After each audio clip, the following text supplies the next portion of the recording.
Adobe ফটোশপের আমরা আজকে 15 নম্বর পর্বে আছি। যারা 1 থেকে 14 পর্যন্ত দেখেন না অবশ্যই সেই পর্বগুলি দেখে নেবেন।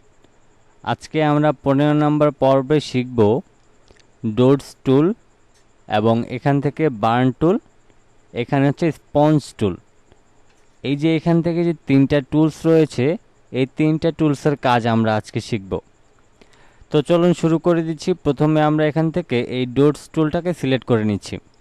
তো ডটস টুলটাকে আমরা সিলেক্ট করার পর উপরে আমাদের বেশ কিছু অপশন রয়েছে, যেখান থেকে সবচাইতে 2টা বেশি গুরুত্বপূর্ণ। একটা হচ্ছে এখান থেকে রেঞ্জ মোড এবং এখান থেকে হচ্ছে এক্সপোজ। তো এখান থেকে প্রথমে আমরা শ্যাডো অপশনটাতে সিলেক্ট করব।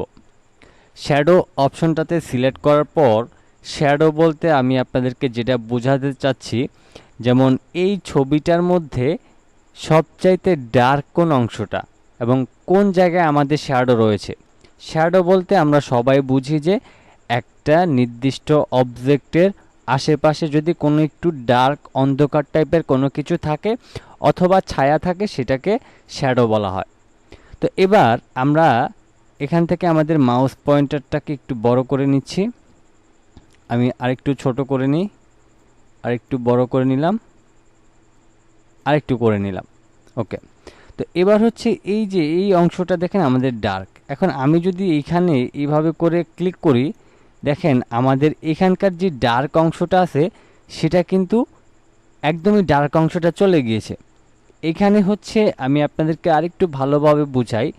এখানে যখনই আমরা শ্যাডো অপশনটাকে সিলেক্ট করব এবং আমরা যেই শ্যাডো অপশনে এখান থেকে এইভাবে মাউসের লেফট বাটনটাকে ড্র্যাগ করব, তখন যেটা হয় যে আমাদের এই ছবির যেই শ্যাডো অংশটা রয়েছে সেটাকে তুলে দিয়ে আমাদেরকে এইটা বাকি যে ন্যাচারাল কালারটা আছে সেটার মতো করে ফেলে। তবে এখানে আপনি হচ্ছে একটা জিনিস করবেন, এখানে এক্সপোজটাকে একটু কমিয়ে রাখবেন। যেমন আমি কন্ট্রোল জেড দিয়ে দিচ্ছি, দেখেন এটা অনেক ডার্ক ছিল, কিন্তু আমি এখান থেকে এক্সপোজটাকে আমি একটু কমিয়ে দিচ্ছি, এক্সপোজটাকে আমি 25 করে রাখলাম। তো এবার আমি এখান থেকে যদি মাউস পয়েন্টারটাকে আমি আরেকটু ছোট করে নিই, আমি এখন যদি এইভাবে করে ড্র্যাগ করি, এখন যেটা হবে এটা খুবই হালকাভাবে হবে, ঠিক আছে, হবে বাট খুবই হালকাভাবে হবে। তো আপনি যদি এক্সপোজটাকে অনেক বেশি বাড়িয়ে দেন তাহলে এটা খুবই তাড়াতাড়ি হবে, তবে এটা একদম বেশি বাড়িয়ে দিয়ে আপনি তাড়াতাড়ি করতে চাইলে আপনার ছবিটা নষ্ট হয়ে যেতে পারে।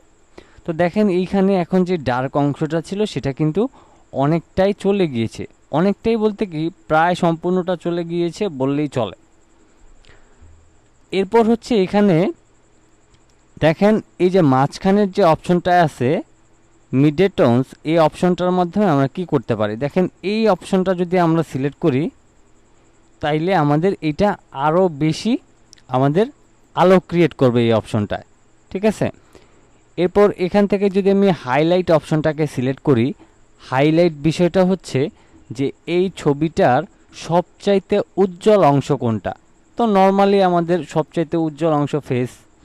তো এখন আমরা যদি ফেসের মধ্যে এইভাবে করে ড্র্যাগ করি তাহলে দেখেন আমাদের এই হাইলাইট অংশটা কিন্তু অনেক বেশি আলোকিত হয়ে যায়। এবং আমরা যদি এই চুলের মধ্যে আমরা অ্যাপ্লাই করি, দেখেন আমাদের চুলের কালারটা কিন্তু একদমই আলো বেড়ে যাচ্ছে। তো এটা হচ্ছে হাইলাইটের বিষয়। তো এখান থেকে এক্সপোজের বিষয়টা হচ্ছে আপনি যদি এটাকে সম্পূর্ণটা বাড়ায় দেন তাহলে অনেক বেশি এটাকে আলোকিত করে ফেলবে, যেটার জন্য নষ্ট হয়ে যেতে পারে। এর জন্য আপনি এক্সপোজটাকে একটু কমিয়ে রাখবেন, এটাকে 25 করে রাখার চেষ্টা করবেন।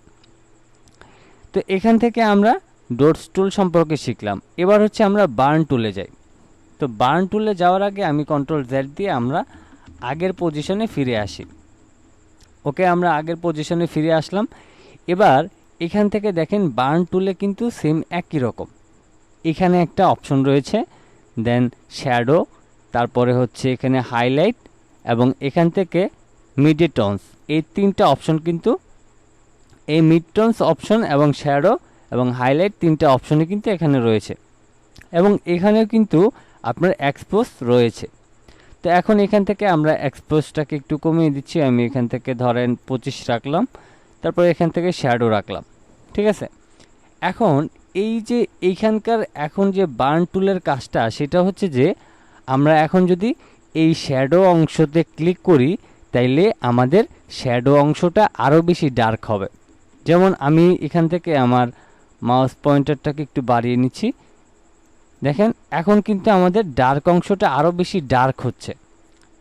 এখানে হচ্ছে বার্ন টুলের কাজ হচ্ছে আপনি এখানে শ্যাডো অংশটাকে আরও বেশি এটাকে ডার্ক করে নিতে পারবেন।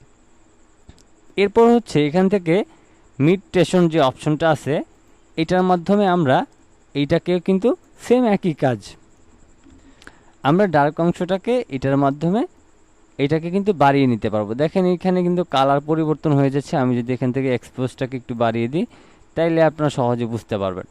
বুঝতে পারছেন? এটা হচ্ছে এই ধরনের কাজ।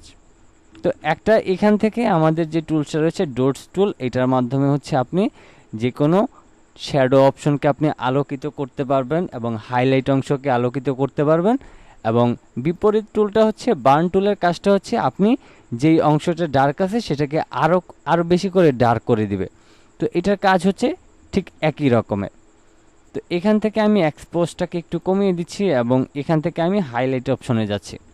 হাইলাইট অপশনে যাওয়ার পর এখন আমি আমার মাউস পয়েন্টারটাকে একটু বড় করে এখন এদিকে যদি ডার্ক করি, দেখেন আমাদের এই ফেসের যে অংশটা রয়েছে সেটা কিন্তু আমাদের অনেকটাই ডার্ক হয়ে গিয়েছে। আমি যদি এখানে অনেক বেশি বাড়ায় দিই তাহলে দেখেন ছবিটা কিন্তু আমাদের একদমই সাদা কালো টাইপের হয়ে যাইতেছে।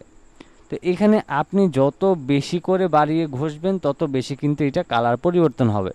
যেমন আমি যদি শ্যাডো অপশনটাতে সিলেক্ট করি, দেখেন এই ছবিটা কিন্তু একদমই আমাদের ডার্ক হয়ে যাচ্ছে। এরপর এখান থেকে যদি আমি মিড টোনস অপশনটাকে সিলেক্ট করি, দেখেন এটা কিন্তু শুধুমাত্র ডার্কই করবে। একটা হচ্ছে আমাদের ডটস টুল হচ্ছে এটা যে কোনো অন্ধকার জিনিস হোক বা যাই হোক না কেন এটা আলোকিত করবে। আর এখানের এই বার্ন টুলেরটা হচ্ছে যে ডার্ক অংশ থাকুক বা আপনার হাইলাইট অংশ থাকুক সেটাকে আরও বেশি করে ডার্ক করে দিবে। তো এই দুইটা টুলসের কাজ মোটামুটি একই ধরনের। এরপর হচ্ছে এখান থেকে স্পঞ্জ টুল। তো এই স্পঞ্জ টুলের কাজটা কি আমরা সেটা দেখে নিচ্ছি। তার আগে আমি কন্ট্রোল জেড দিয়ে আগের পজিশনে ফিরে আসলাম। এবার এখান থেকে দেখেন একটা রয়েছে মুড এবং একটা হচ্ছে ফ্লো। তো এখানকার সব কাজগুলি কিন্তু মোটামুটি একই রকম। যেমন এখানে হচ্ছে ডিস্যাচুরেট এবং এখানে রয়েছে স্যাচুরেট। তো আমরা যদি ডিস্যাচুরেটে ক্লিক করি এবং আমাদের যে মাউস পয়েন্টারটা আছে এটাকে যদি আমরা একটু বাড়িয়ে নিই, আমি যদি এখন এইখানে আমি এটাকে ঘষতে থাকি, আমি আরেকটু বাড়িয়ে নিচ্ছি আমার মাউস পয়েন্টারটাকে, আরেকটু কমিয়ে নিচ্ছি। ওকে, এবার যদি আমরা এখান থেকে এটাকে ঘষে নিই, দেখেন আমাদের রঙিন ছবিটা কিন্তু সাদা কালো হয়ে যাচ্ছে। তা আমি এখান থেকে আমার মাউস পয়েন্টারটাকে আরেকটু বাড়িয়ে নিয়ে আমি সম্পূর্ণটাকে ঘষে আমি সাদা কালো করে দিচ্ছি। দেখেন আমরা এখান থেকে ঘষবো আর আমাদের কালারিং ছবিটা কিন্তু সাদা কালো হয়ে যাবে। এটা হচ্ছে ডিস্যাচুরেট। স্যাচুরেট হচ্ছে যে আপনার যে কালারটা আছে ডিস্যাচুরেট করে দিবে, কালারটাকে আপনার সাদা কালো তৈরি করে দিবে। আর এখানে আমাদের যে স্যাচুরেট অপশনটা রয়েছে সেটা হচ্ছে যে আমাদের যে কালারটা রয়েছে সেটাকে আরও কালার বাড়িয়ে দিবে। আমি কন্ট্রোল জেড দিয়ে আমি একদম আবার আগের পজিশনে ফিরে আসলাম এবং এখান থেকে আমি স্যাচুরেট অপশনটাকে সিলেক্ট করলাম। এবার যদি আমি এখানে কালার করি, দেখেন আমাদের কালারগুলি কিন্তু এখন বেড়ে যাচ্ছে আগের তুলনায়। দেখেন ফেসের কালারটা কি ছিল এখন কতটা বেড়ে যাচ্ছে। এখন এইখানে আপনার কতটুকু লাগবে সেই অনুযায়ী আপনি এখান থেকে স্যাচুরেটটাকে বাড়িয়ে নিতে পারেন।